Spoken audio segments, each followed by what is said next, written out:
welcome to EC Electronics. This is a formula revision video of electrostatics topic from EMT. This is a very important topic. A lot of equations and a lot of numerical questions can come from this area, especially for competitive examinations. So this is a formula revision video of electrostatics, and you can find the notes of this video in the description box. Directly a link is given from where you can download the notes of this video. And if you found the video useful, please don't forget to like, share and subscribe. So this is a quick revision video of electrostatics from EMT. So we'll be seeing all the important formulas and all important concepts which you require for competitive examinations from this electrostatics topics. Okay, so we cannot start electrostatics without explaining Coulomb's law. And before that, what is actually electrostatics? Electrostatics means electro means electric charge, static means stationary. So in electrostatics, we are actually discussing about the static nature and properties of charge. Okay, so first let us see what is Coulomb's law stating. So Coulomb's law states that when two charges are placed, it explains about the force in between these two charges, or the force exerted by one charge on another and this charge on this charge. Okay, so likewise the Coulomb's law of force is explaining. Now consider that there are two charges, Q1 and Q2, and there is an origin, and the distance from origin to Q1 is R1, and it is a direction vector indicated.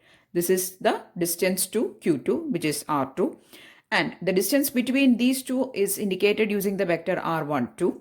And what is the equation for force given by Q1 on Q2? Okay, we'll denote it by F12 because the force is exerted by charge 1 on 2. So it is F12. It is equal to Q1 Q2 by 4 pi epsilon 0 into R2 minus R1 by mod R2 minus R1 the whole cube.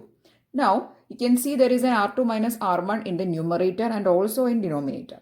Here this is modulus, means this is actually indicating the distance between the charges. Okay, whereas this is the direction vector. Okay, so don't confuse between these two.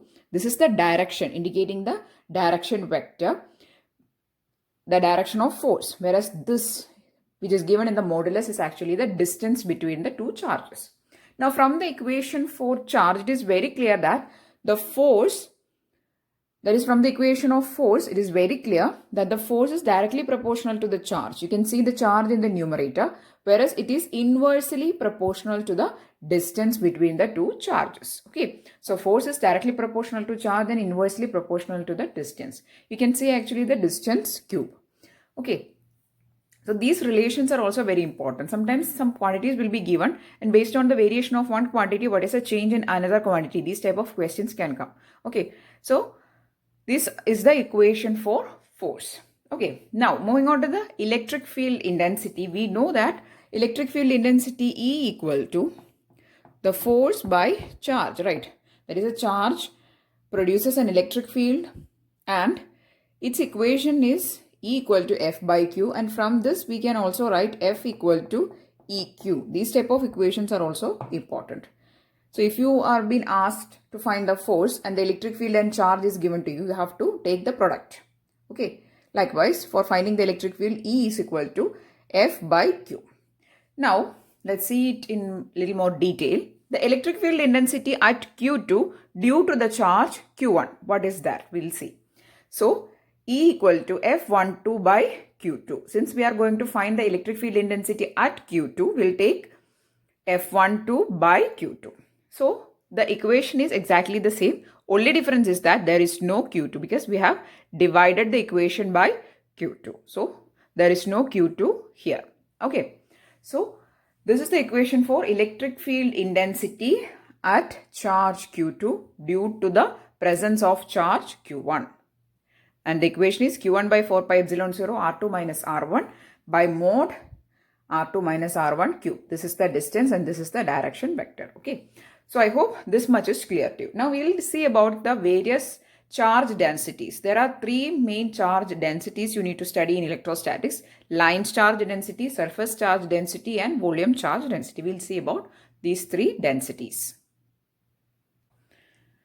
So next we are going to see about the charge densities. These equations are also very important. numerical questions can come, and also the relations are very important. The first one is volume charge density, and density is generally denoted using the letter rho. Since it is volume charge density, it is denoted using rho v. Okay, so the volume charge density rho v is equal to limit delta v tends to 0, means the volume is very small volume. Okay, delta v tends to 0, delta q by delta v. That is, charge density means the charge in the given volume. So it is a ratio of delta v to delta q, coulomb per meter cube, and delta q is a small charge, delta v is a small volume. Okay, so the ratio of charge to volume is called charge density. Since it is a volume we are taking, we call it as volume charge density. And if you want to find the total charge, then q is equal to, we take the integral over the entire volume, rho v dv, where dv is the differential volume. Okay, so this is the total charge. So total charge is equal to density into volume. That is the concept. Next one, line charge density. So we are going to see the line charge density. Here, since it is a line charge, we denote using rho L. Rho L equal to limit delta L. The length is very small. We consider that the length is very small. Delta L tends to 0, delta Q by delta L. That is the charge in the given length. Okay. Now, the total charge is again given by integral over the length, rho L density into the dl. dl is differential length. Okay, so that is the line charge density. Then, the surface charge density. Now, we are going to talk about the density, charge density over a surface, denoted using the letter rho s. Rho s is equal to limit delta s tends to 0, delta q by delta s, coulomb per meter cube. Here the unit is coulomb per meter. And the total charge again is integration over the surface, the charge density into the differential area. So these equations are very important. And also the next topic that we are going to discuss is electric field due to the various infinite line charge due to a surface, disk, sphere, likewise. So while discussing those topics, we need these densities. Okay, so that's why I've included the density topic before explaining the electric field. Okay, so these are the three type of densities, charge densities due to that is charge density in a volume in a particular line and also in a surface. Okay, next we are going to see about the electric field intensities. So next we are going to see about the electric field intensities due to infinite long line, due to circular ring, circular disk, infinite sheet, and also over a sphere. Okay, so before discussing the electric field intensity equations, you should know that we can distribute the charge along a line and also on a surface and also in a volume. Okay, and these distribution of charges along a line, on a surface, and also in a volume can create electric field in a particular point taken near the charge distribution. Okay, and we can find the electric field intensity at that point due to this charge. So these are the equations for that electric field produced. Okay, now let's see the equations one by one. So the electric field due to an infinitely long line charge. So we are going to distribute charges as an infinite long line, and due to this distribution of charges as a long infinite line, we take a point at P, and the electric field at point P is given by the equation E equal to rho L. So this rho L and rho S and rho V are now familiar to us because we have already discussed the charge densities. Okay, so this rho L is the line charge density. Since we are talking about a line, we take line charge density by 2 pi epsilon 0 into rho. Now this rho is the direction of electric field, and that will be perpendicular to the line. Okay, the point, and we draw a perpendicular to the line charge, and that direction is rho, and this rho square is actually the distance. Okay, this distance is rho. This is the direction vector. Okay, so this is the equation for your electric field due to a infinitely long line charge. Next we are going to talk about the electric field due to a circular ring. Okay, so now we are going to distribute the charge as a circular ring. It is not a disk, it is a ring. So again we are going to apply the equation for the line charge density itself here. Now consider that this ring is having a radius of rho, and we are going to take a point P in which we will be calculating the electric field, and we are going to draw a normal to the to this circular ring towards the center, and that height is called h. I hope it is clear. Okay. So the electric field is given by the equation rho L, where rho L is the charge, line charge density again, since it is a line, or it is a circle. We can use a line charge density into rho into h, where rho is the radius of the circle, h is the height at which the point P is taken, by 2 epsilon 0 into square into bracket square rho square plus h square the whole raised to 3 by 2 into a n cap. Now a n cap is the direction of, this is a direction vector. Okay, so this is the direction of your electric field, and that will be normal to the surface of your charge.